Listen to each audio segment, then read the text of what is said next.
Estamos en el libro de Hechos, capítulo 10. El domingo pasado vimos cómo Pedro fue instruido por parte del Espíritu Santo para poder aceptar ser un instrumento del Señor para los gentiles, para aquellos que no eran judíos.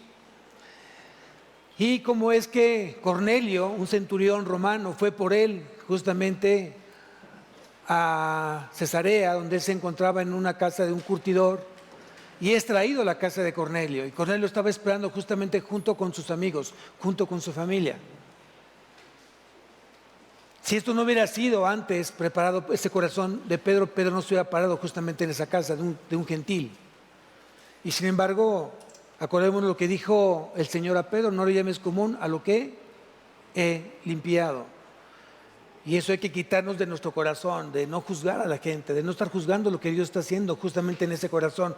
Tal vez en tus ojos tú veas que esa persona no está creciendo, tal vez en tus ojos no ves que esa persona esté caminando en el Señor, pero dice el Señor: no le llames común a lo que estoy limpiando. Entonces vamos al capítulo 10 de Hechos y vamos a leer desde el versículo 36.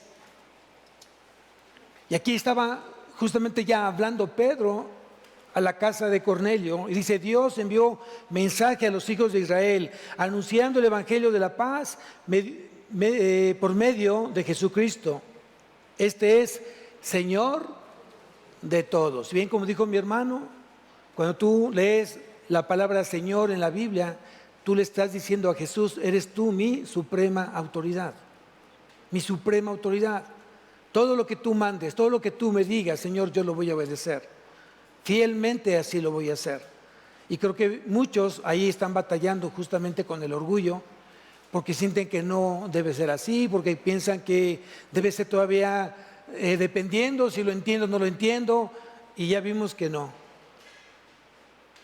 Pedro, cuando fue confrontado por Jesús para que bogara mar adentro con esa barca, Pedro le dijo: toda la noche el pescador, que es pescador, oficio pescador, no pescó nada. Pero tú, que eres carpintero, me pides que yo haga que mi barca se vaya mar adentro y eche la red. Pero dijo algo: no estoy seguro, no creo que lo tengo que hacer, pero por tu palabra, por la obediencia a ti, lo voy a hacer. Y la obediencia trae recompensa. Recuérdalo siempre. La obediencia a Dios trae recompensa. Una obediencia a Dios no es momentánea, no es temporal, es por siempre, es para siempre. Entonces aquí dice que en el versículo 36 Dios envió mensaje a los hijos de Israel anunciando el evangelio de la guerra. ¿Así dice? No, de la paz, el evangelio de la paz. No solamente el evangelio es para los que van a ser próximos a ganar o ganarse para el reino de Dios. El evangelio también es para los que ya caminamos con el Señor. ¿Por qué? Porque el mensaje central del evangelio es Cristo, y tú necesitas a Cristo antes, en el inter y después de tu vida. ¿En qué momento Cristo sale de tu vida? ¿En qué momento dejas de escuchar el mensaje de Dios? ¿Tú ya llegaste a los pies de Cristo? Gloria a Dios por eso. ¿Qué necesitas? Es seguir escuchando a Jesús en tu vida. Deja que Dios se siga perfeccionando a través de su palabra. ¿Por qué es el evangelio de la paz? ¿Sabes por qué es el evangelio de la paz? Por muchas razones. Primeramente, cuando tú no conocías de Dios, ¿quién eras delante de Dios? Antes de que tú no conocieras de Cristo, ¿quién eras? Vamos a Romanos capítulo 5. Ponle una marca a Hechos, porque vamos a regresar a Hechos nuevamente. Romanos capítulo 5. Y quiero que me acompañes al versículo 10. Dice así, Romanos capítulo 5, versículo 10, dice: porque si siendo enemigos, antes de Cristo, ¿quiénes éramos con Dios? Éramos enemigos. ¿Por qué? Porque vivíamos justamente en el pecado. Vivíamos haciendo las cosas que eran en contra de su voluntad, y eso te convertía a ser enemigo de Dios. En Santiago dice que el que se hace amigo del mundo se convierte en enemigo de Dios. Y muchos vivíamos en el mundo haciendo nuestra santa voluntad, haciendo lo que tú y yo queríamos, satisfaciendo necesidades pecaminosas en nuestra vida. ¿O ya se te olvidó quién eres antes de Cristo? ¿Y qué sucedió cuando llegas a Cristo? ¿Qué pasa cuando tú tomas esa decisión de decir, sí Señor, tú eres mi Señor y Salvador? ¿Qué pasa en tu vida?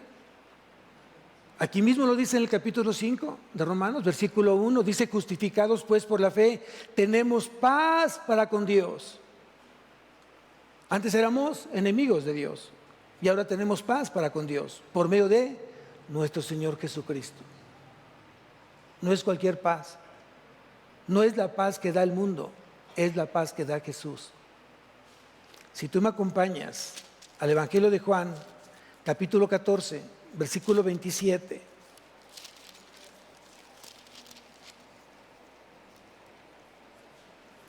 Evangelio de Juan, capítulo 14, versículo 27.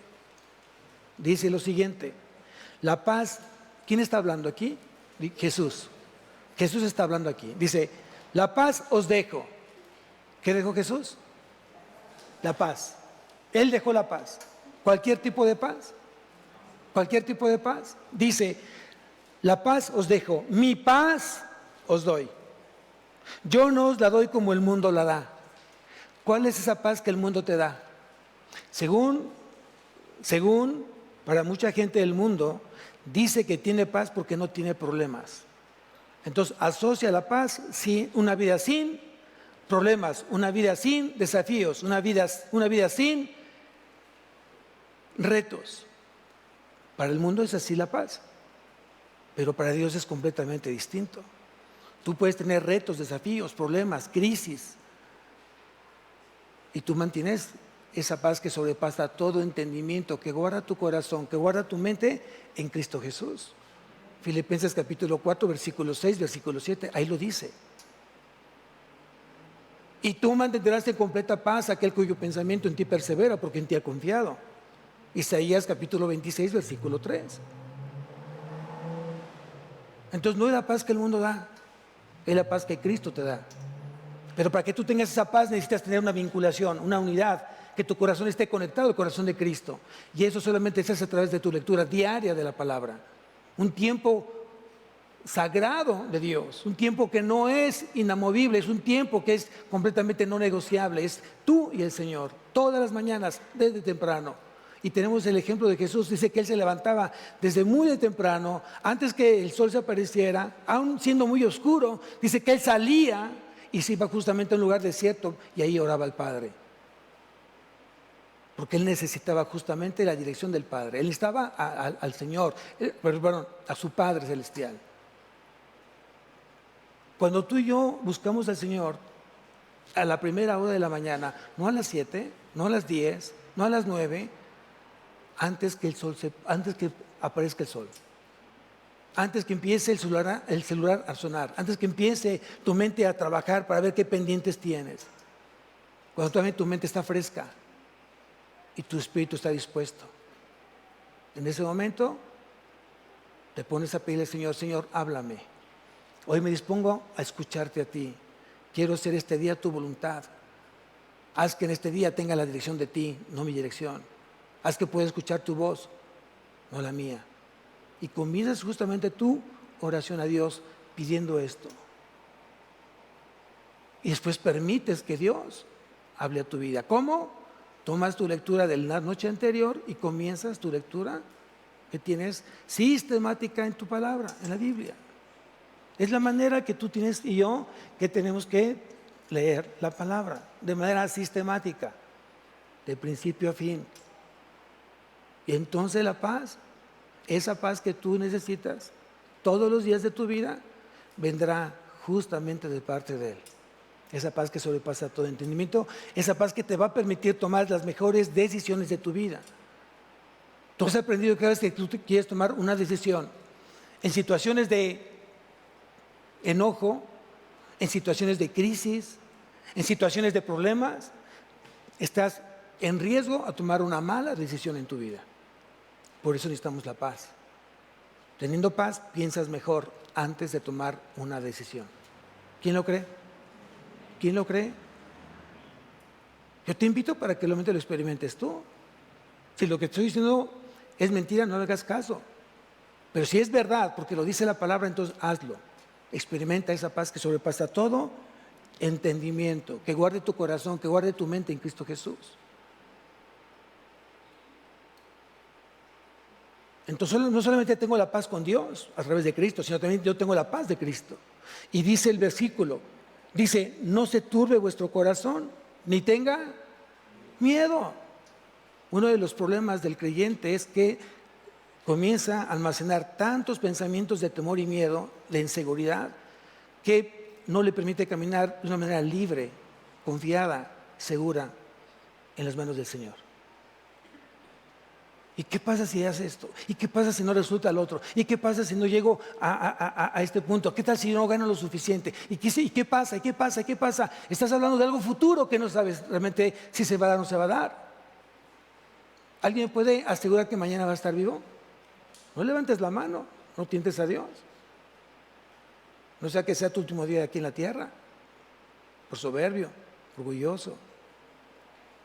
Alguien puede decir, yo mañana vivo, el próximo mes estoy vivo, el próximo año lo voy a hacer, y voy a hacer aquello, y voy a comprar aquello, voy a estudiar esta maestría, ese diplomado, voy a tomar mi escuela. ¿Alguien sabe? ¿Alguien tiene esa seguridad? Yo no, porque tú y yo dependemos de Dios. Así pues es la persona más capaz, la persona más inteligente, tú dependes de Dios. Y si Dios dice que hasta el día de hoy se acaba tu vida, se acaba tu vida. Y se acaban los planes, tus propósitos, todo cambia en tu vida. Entonces tienes que confiar más en el Señor y menos en ti.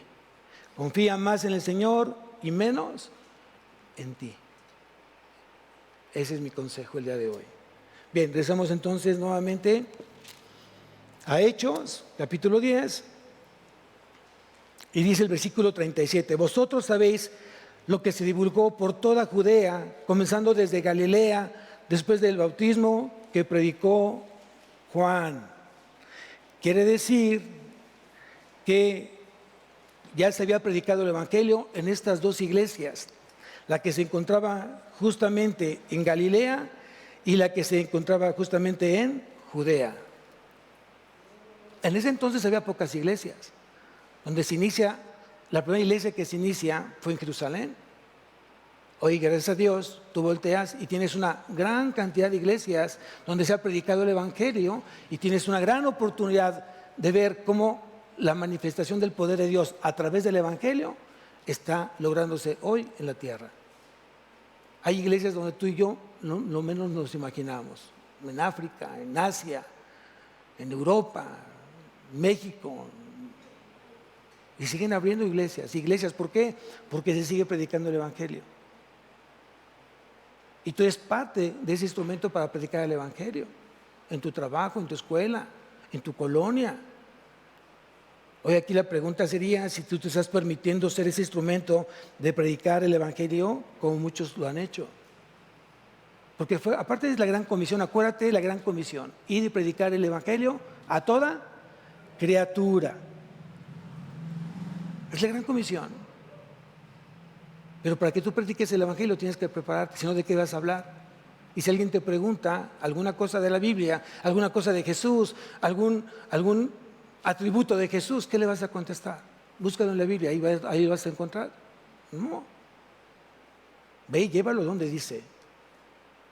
¿Quién es Jesús? ¿Por qué vino Jesús? ¿Para qué vino Jesús? ¿Y cómo es que Jesús hoy puede cambiar tu vida? Puede cambiar tu familia, puede cambiar tu matrimonio.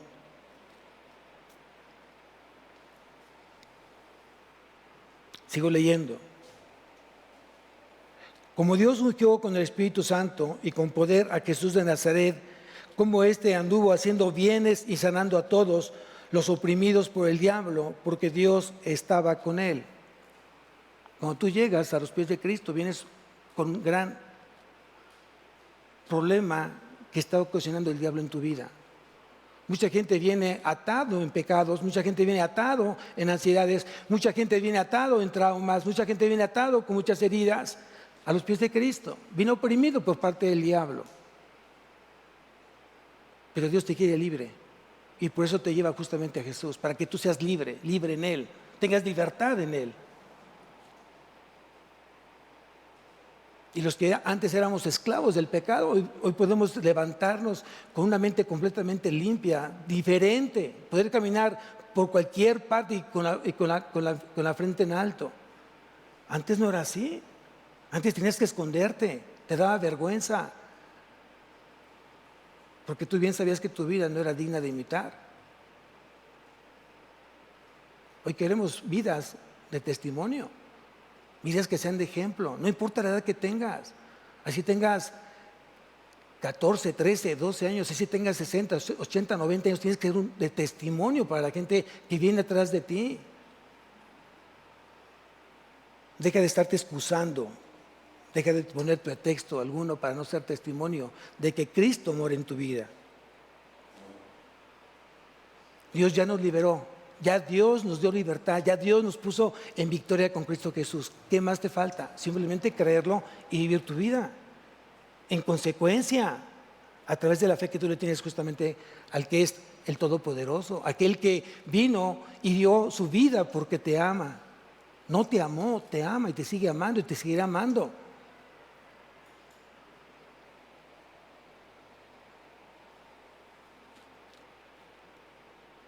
Versículo 39, y nosotros somos testigos de todas las cosas que Jesús hizo en la tierra de Judea, en Jerusalén, a quien mataron colgándole en un madero. Claro, ¿quién estaba hablando?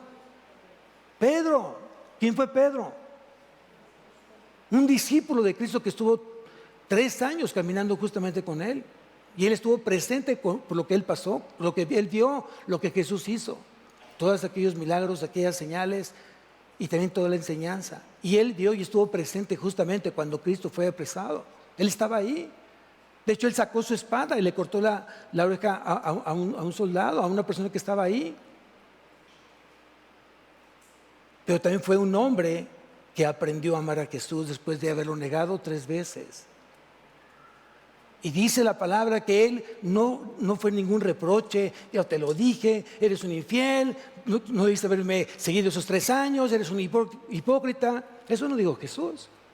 Simplemente Jesús dice que lo miró, solamente lo miró. Y dice que cuando miró los ojos de Jesús, fue y oró amargamente. Así es Jesús. Jesús no necesita reprocharte nada, simplemente es abrazarte y decirte: te sigo amando, aquí estoy. Es lo que hace Jesús. Cada vez que tú y yo nos equivocamos, los brazos de Jesús están con nosotros. Y ahí nos tiene, demostrando cuánto nos ama, porque ya dio su vida para el perdón de pecados. ¿Sabes que el perdón de pecados es un don? Hay gente que no lo entiende. El día de hoy hay gente que no lo entiende. Hay gente que no entiende qué es seguir a Cristo. Hay gente que no cree que Cristo sea el camino, la verdad y la vida. Por eso necesita esa gente verte a ti, cómo Cristo te está cambiando y que realmente tu cambio es real, es verdadero, es honesto. Porque si tú simplemente muestras aquí una apariencia, y afuera eres otra persona, esa persona que no cree en Cristo, ¿para qué invitas algo que Cristo mismo no ha podido contigo? Invítame realmente a ver una vida completamente distinta a la que yo veo, a la que yo viví, a la donde yo crecí.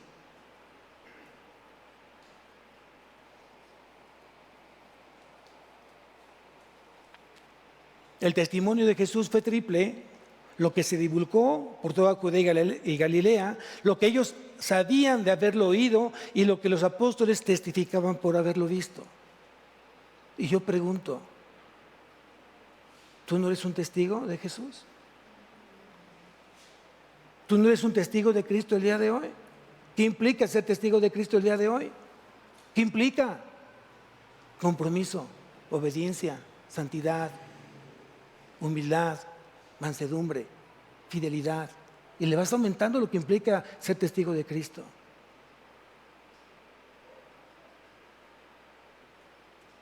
No necesitamos hoy venir con una máscara y quitártela cuando salgas de aquí y ponerte otra. Tu vida no tiene que ser de apariencias. tiene que ser real. Eso apréndelo, eso vívelo. Tú no eres un cristiano temporal, eres un hijo de Dios eterno. Tienes un Dios eterno, un reino eterno. Tu lugar no es este mundo, tu lugar es el cielo, tu casa es el hogar, tu hogar es el cielo y tu Padre es Dios. Amén.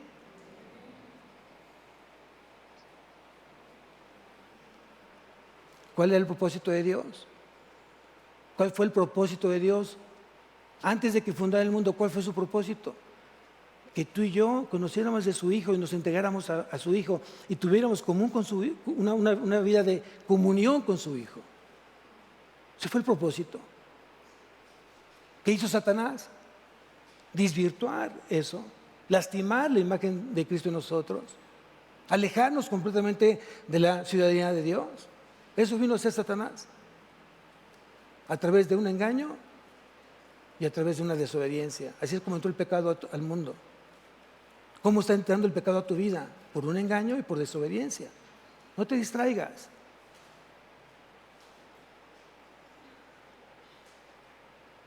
¿Qué te está pidiendo Dios a tu vida? ¿Sabes lo que te está pidiendo?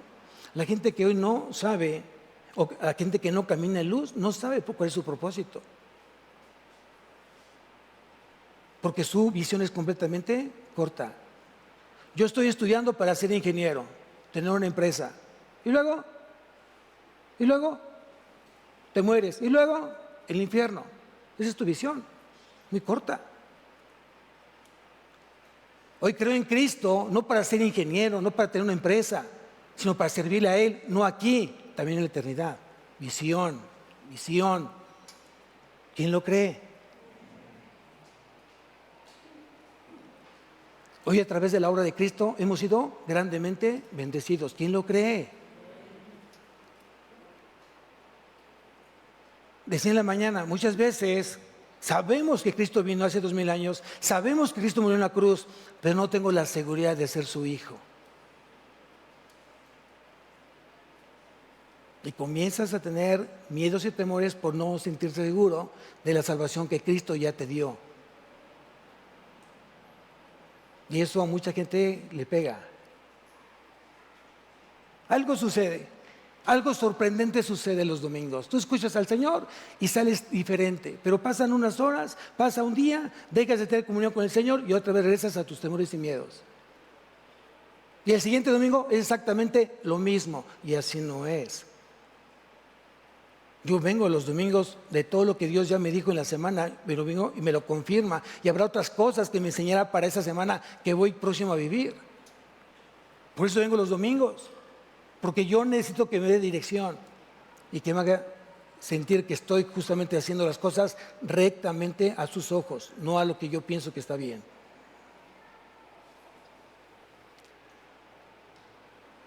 Versículo 40. A este levantó Dios al tercer día e hizo que se manifestase, no a todo el pueblo, sino a los testigos que Dios había ordenado, y de antemano a nosotros que comimos y bebimos con Él después de que resucitó de los muertos. ¡Wow! ¿A cuánta gente se le apareció Jesús? Además de sus apóstoles, ¿a cuánta gente se le apareció Jesús después de resucitado? Vamos a la primera carta a los Corintios, capítulo 15, versículo 6.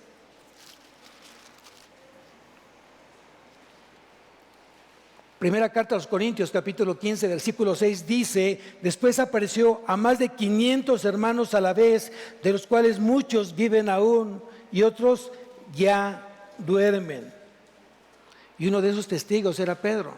Él estaba testificando justamente de cómo Jesús, después de muerto, se le había aparecido. ¿Con qué propósito? Versículo 42. Y nos mandó que predicásemos al pueblo y testificásemos que Él es el que Dios ha puesto por juez de vivos y muertos. Entonces quiere decir, quien va a juzgar va a ser Jesús como juez. Y yo pregunto esta mañana, ¿solamente Jesús va a juzgar? ¿Te dicen las Escrituras? Aquí voy a poner un paréntesis. Ayer sábado, en el estudio de los sábados, 8 de la mañana, estamos viendo fundamentos bíblicos. ¿Estás invitado?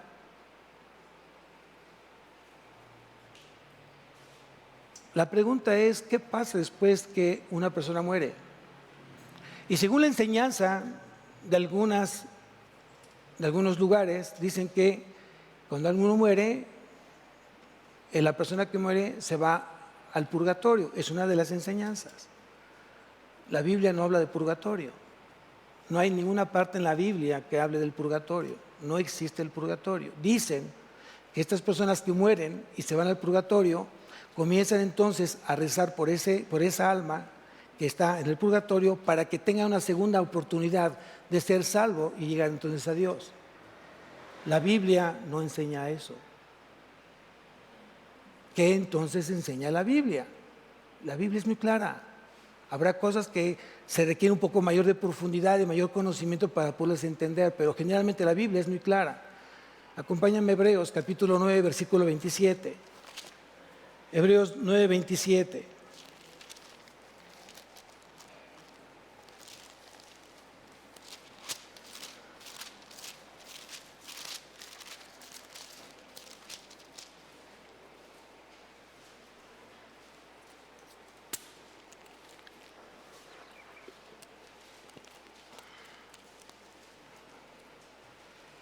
Dice ahí, Hebreos 9, 27, dice, y de la manera que está establecido para los hombres que mueran una sola vez y después de esto, ¿qué dice ahí? El juicio. Cuando alguien muere, ¿qué va a esperar? ¿Qué va a esperar? El juicio. El juicio ante el tribunal de Cristo, los que murieron creyendo en Cristo y entregaron su fe en Él. Los que mueren sin Cristo, sin que su vida haya sido una evidencia de fruto dignos de arrepentimiento, ellos esperan justamente el juicio del gran trono blanco. Apocalipsis capítulo 20 del 11 al 15. Ahí lo dice claramente. Aquí la pregunta que yo haría, ¿en dónde vas a ser juzgado al final de tus días? No es donde tú quieras, es donde tu fe te lleve. Porque se trata de fe, no de obras. Habrá gente que diga, pastor, pero yo he sido una persona buena. Ayudé a mis papás, le ayudo a la gente que no tiene dinero, yo le pago la comida, de repente llevo despensas, llevo medicamentos al hospital, llevo desayunos a los hospitales. Y yo les digo, aún esa gente se va al infierno, porque no es por obras, es por fe. Porque por gracia,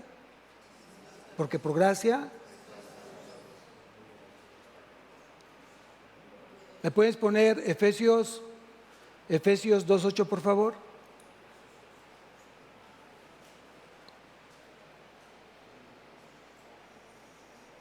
Efesios 2:8. ¿De memoria? ¿No? Dice entonces Pablo, porque por gracia sois salvos. ¿Por qué por gracia? Porque es por Dios. La gracia es la extensión del amor de Dios. Porque de tal manera amó Dios al mundo. Gracia, misericordia.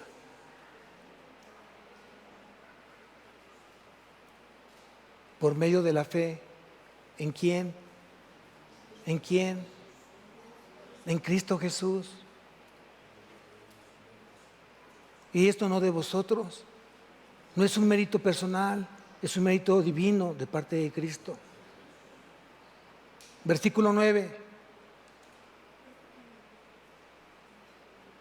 No por obras, para que nadie se gloríe. Es por fe. Y la gente que muere sin fe en Cristo va a ser juzgada a través del gran trono blanco, a través de Dios, y Dios decidirá mandarlo junto con el demonio, con Satanás, con el diablo y todos sus ángeles que con él se arrastraron y le creyeron, van a estar justamente en el infierno, con la gente incrédula que no creyó.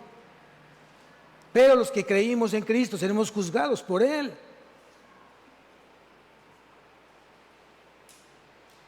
Segunda de Corintios. Segunda carta a los Corintios.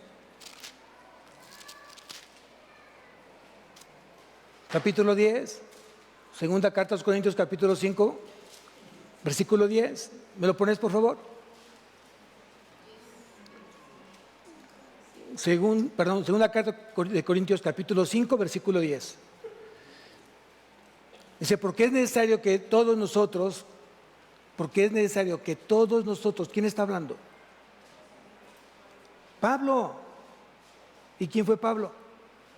Un apóstol de Cristo. Por eso dice, porque es necesario que todos nosotros, ¿quiénes? Los que estamos en Cristo, los que vivimos a Cristo, los que obedecemos a Cristo, los que hoy caminamos con Cristo, dice, comparezcamos ante el tribunal de Cristo para que cada uno reciba según lo que haya hecho mientras estaba en el cuerpo, sea bueno o sea malo.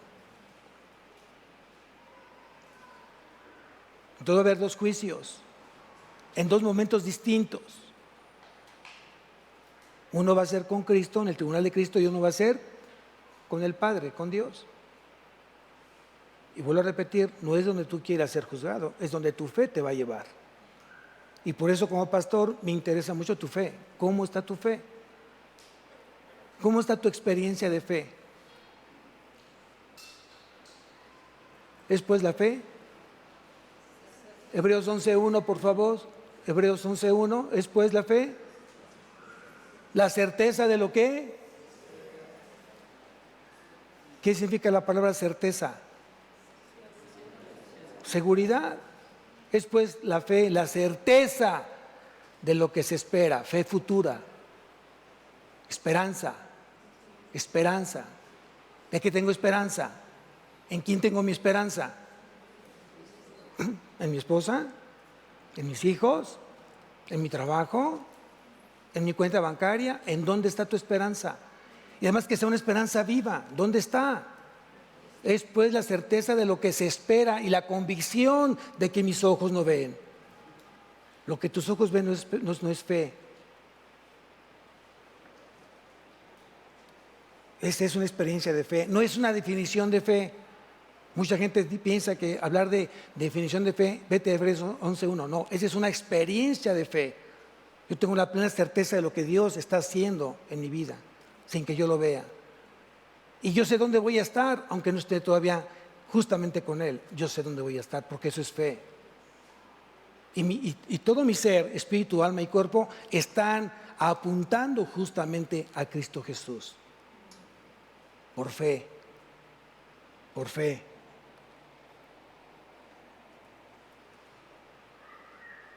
¿Por qué debe estar apuntando todo tu ser a Cristo?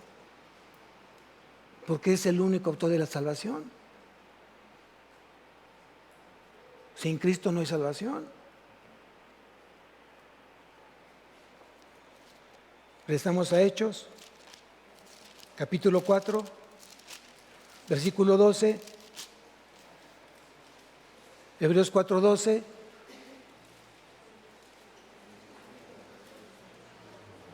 Y dice, Hechos 4:12, y en ninguno otro hay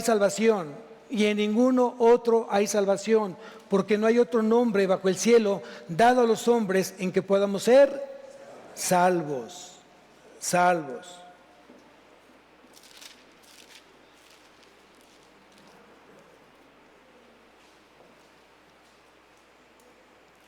Dios quiere que todos seamos salvos, pero no todos van a ser salvos. Si viniera justamente Cristo hoy en las nubes y hiciera el llamado potente como voz de arcángel a su iglesia, wow, va a ser una experiencia tremenda. Porque la gente que no acudamos al llamado de Jesús y nos quedemos aquí, solamente irán aquellos que creyeron en Él. Y el hecho de venir los domingos, el hecho de tener una Biblia en tu casa, el hecho de que de repente tú ores, no es garantía que te vayas con Cristo. ¿Tú sabías eso? Y lo que yo no quiero que vivas una vida de engaño. No te dejes engañar. Asegúrate que tu fe realmente está siendo fortalecida y que realmente tu fe te está haciendo caminar con el Señor. Cristo es el único que puede perdonar pecados. Mateo capítulo 9, versículo 6. Mateo 9, 6.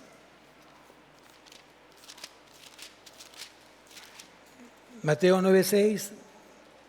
Dice, pues para que sepáis que el Hijo del Hombre tiene potestad en la tierra para perdonar pecados.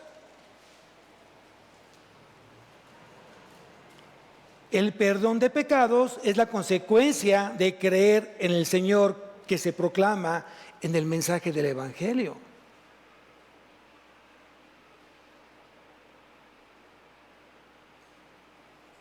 Yo te pregunto si te sientes perdonado por Cristo el día de hoy.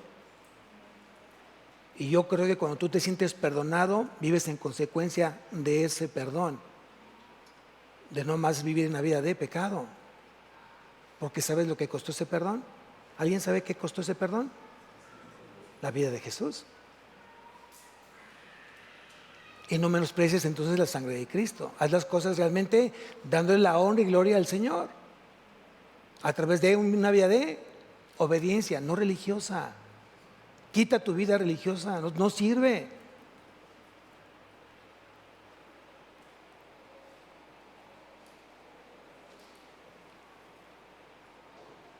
El perdón de pecados es para aquellos que tienen dinero, aquellos que tienen maestría, aquellos que tienen una carrera. Solamente para los varones es el perdón de pecados. ¿Es así? Solo para las mujeres, solo para los jóvenes. ¿Es así? No. El perdón de pecados no tiene nada que ver con la condición. Si eres hombre, mujer, si eres alto o bajo, si tienes carrera o no carrera, si eres pobre o rico. Todos los que somos pecadores tenemos la gran bendición de ser perdonados por Cristo a través del Evangelio, a través del mensaje, a través de su muerte, a través de su resurrección. Hoy somos perdonados. Vive realmente como un hijo perdonado. Vive como un hijo de Dios.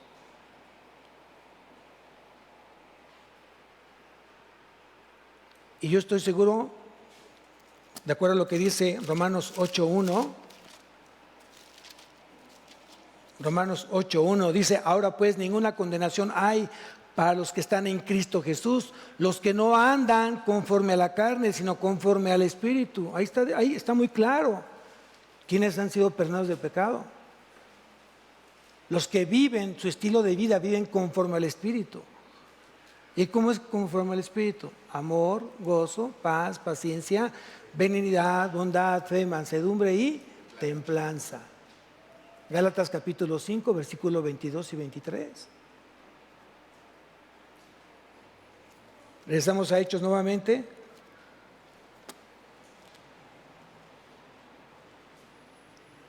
Versículo 43, 10:43. De este dan testimonio todos los profetas, que todos los que en él creyeren recibirán perdón de pecados por su. Ahí lo dice claramente la palabra. Ahí lo dice. Si yo quiero ser perdonado por el Señor, yo debo de creer en el Señor. Creer es igual a confiar. Confiar es igual a obedecer. Esa fórmula te lleva a tu vida. Si no estás obedeciendo a Cristo, no va a pasar nada en tu vida, aunque seas parte de una congregación, aunque venga los domingos. Hay gente que tiene su corazón dividido, cree en Dios y además en otras cosas. O crees en Dios o no crees en Dios. O eres hijo o no eres hijo. O es Cristo o no es Cristo. No hay medias tintas. No hay medias tintas.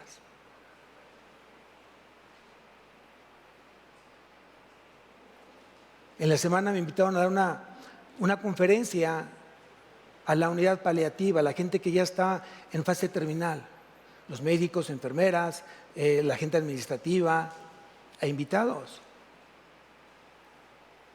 Hay gente que cree que además de Dios puede haber otras cosas que pueden salvar eternamente al que está casi por morir, y eso es una mentira.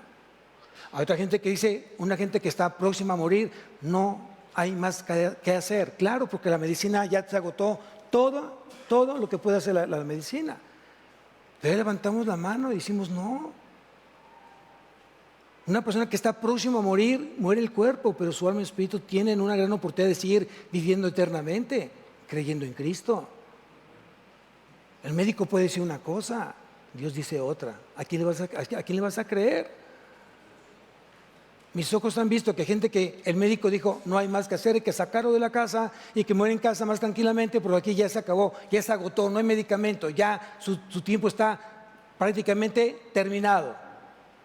Y de repente pasa una semana, 2 semanas en casa, 1 mes, 3 meses, 1 año. Entonces, ¿qué pasó?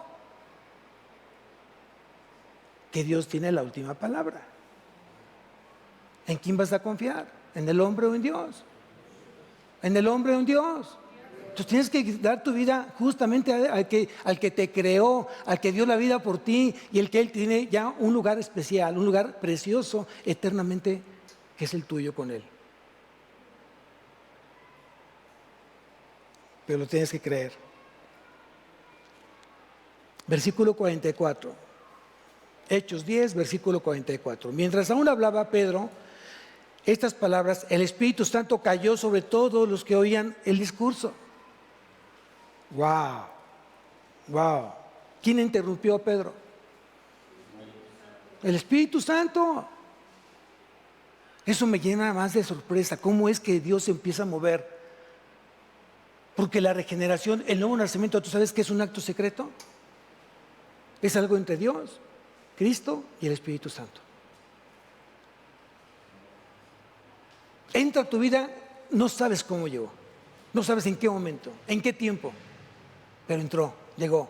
Y aquí dice claramente, mientras aún hablaba Pedro estas palabras, el Espíritu Santo cayó sobre todos los que oían el discurso. Eso algo me queda muy claro. Los que oyeron, los que oían, los que estaban atentos en el mensaje que tenía justamente Cristo para esos corazones. Y seguramente no todos quisieron creer. Hay mucha gente que escucha a Cristo pero no cree lo que Cristo está diciendo. Y por eso se duermen, están distraídos, viendo el teléfono, platicando, distrayendo al otro, porque no saben lo que es la salvación. Y lloro por esos corazones para que Dios tenga misericordia y puedan ser alcanzados. Porque sé que si ese corazón se muere hoy, se va al infierno eternamente.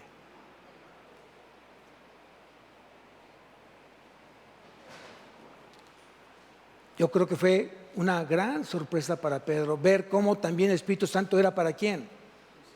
No solamente para los judíos, sino también para los gentiles.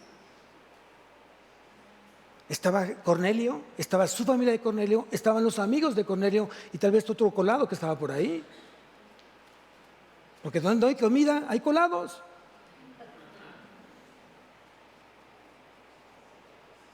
Ya comí, ya bebí, ya no me hallo aquí.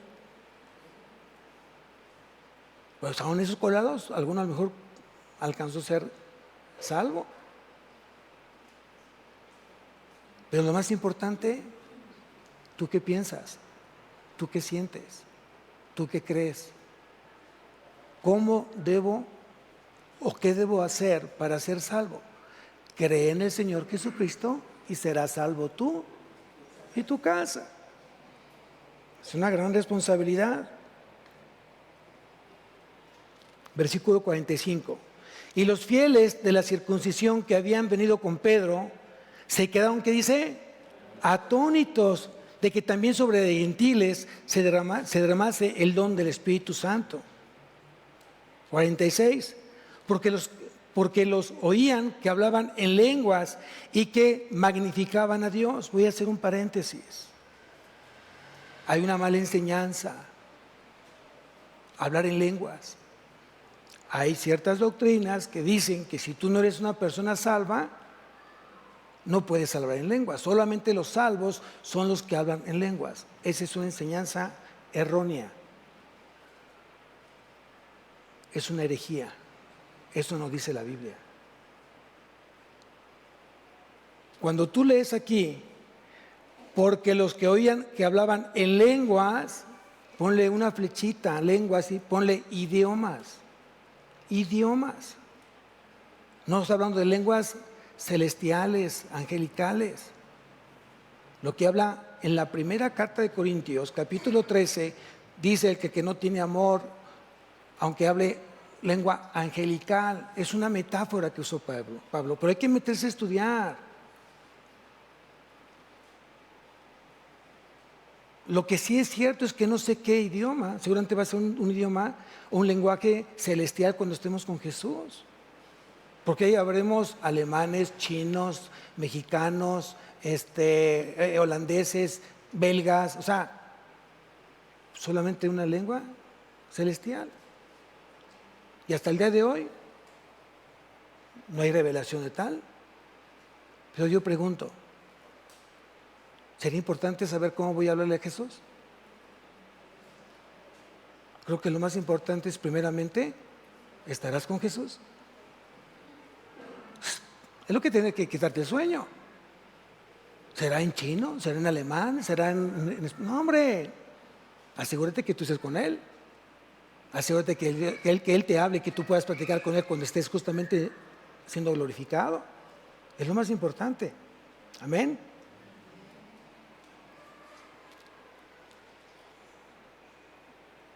Entonces respondió Pedro, ¿puede acaso alguno impedir el agua para que no sean bautizados estos que han recibido el Espíritu Santo, también como nosotros?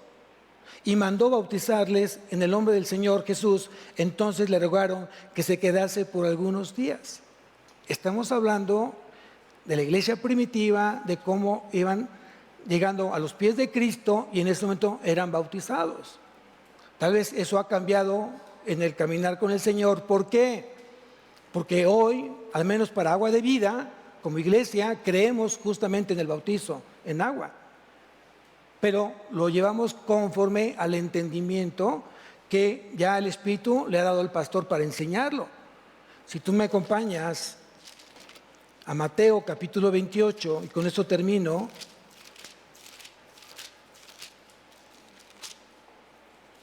El bautismo es hay tres tipos de bautismo. En Cristo, en el Espíritu Santo y en agua. El bautismo en agua es un acto testimonial. Nadie que no haya nacido de nuevo no puede bautizarse. ¿Cuál va a ser el testimonio que va a decir? Entonces aquí Jesús da el mandato de que fuesen todos bautizados en el nombre del Padre, del Hijo y del Espíritu Santo. Estoy en Mateo 28, versículo 19. Dice, por tanto, id y hacer discípulos a todas las naciones, bautizándolos en el nombre del Padre, del Hijo y del Espíritu Santo. Un bautismo en agua es sumergirlo completamente a la persona en agua, que simboliza la muerte de ese viejo hombre y la resurrección de un nuevo hombre. Es un mandato. ¿Para quiénes? Para la iglesia. Pero de acuerdo al orden, como lo puso Jesús, dice aquí, por tanto, id y hacer, ¿qué dice ahí? Entonces nadie puede ser bautizado si antes no fue discipulado. Porque debe de entender la persona que se va a bautizar cuál es el propósito del bautismo y qué es lo que demanda Dios en el bautismo. Si bien es cierto, el bautismo en agua no te quita los pecados ni te da salvación, simplemente lo haces por mandato y por ordenanza y obediencia a Dios, a Cristo. Pero la gente que ha sido invitada justamente a tu bautizo y que está en eso de que sí, que no, al escucharte el por qué te bautizaste, decir, yo me bautizo hoy en agua porque hoy quiero decirles que Cristo me sacó de X o Y o Z pecado y Cristo ha hecho de este hombre una nueva criatura. Las cosas viejas pasaron y a partir de este momento todas son hechas nuevas. No somos perfectos, somos pecadores perdonados que estamos siendo santificados, porque mucha gente tiene el error de decir, si tú estás en Cristo eres una persona perfecta. No hay perfección aún en nuestros días, ni la vamos a alcanzar la perfección, pero eso tampoco impide que tú no busques la perfección en tu vida. ¿Estamos aprendiendo, iglesia? Si no te has bautizado, discípulate para que te bautices el siguiente año. En mayo son los bautizos, por cierto. Es un mandato del Señor. No tiene nada que ver si algún día tú te bautizas que tendrías 3 meses de nacido, 1 año, 6 meses. No dice la Biblia que tiene que ser un bautizo de infantes. ¿Por qué? Porque no hay conciencia de pecado, no hay conciencia de la salvación de Cristo.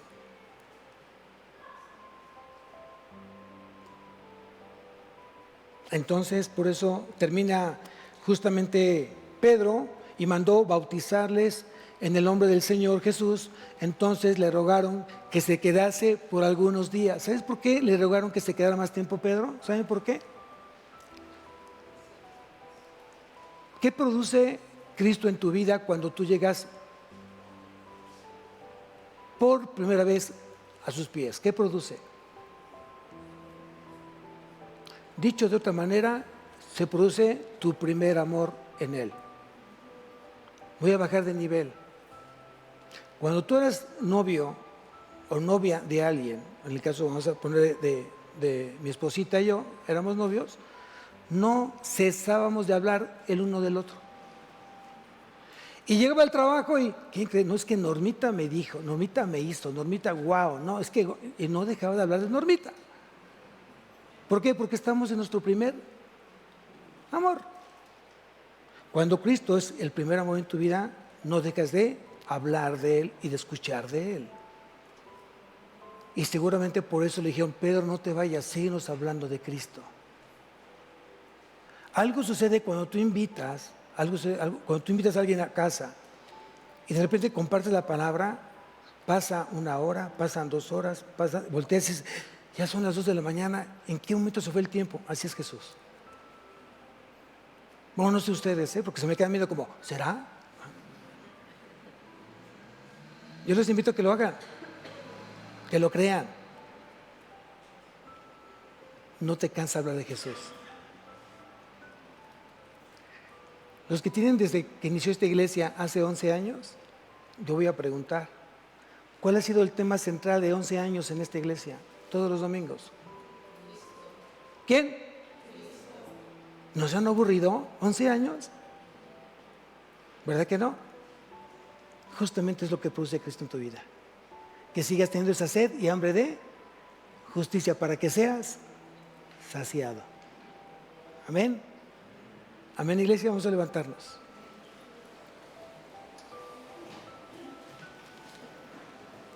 Cierra tus ojos. Se vale que se abracen, se vale, abrácense, abrácense, abrácense.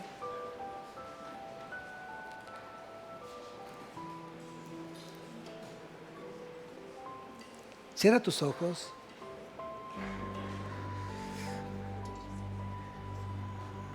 Quiero que hoy hables tú con el Señor ahí donde tú estás.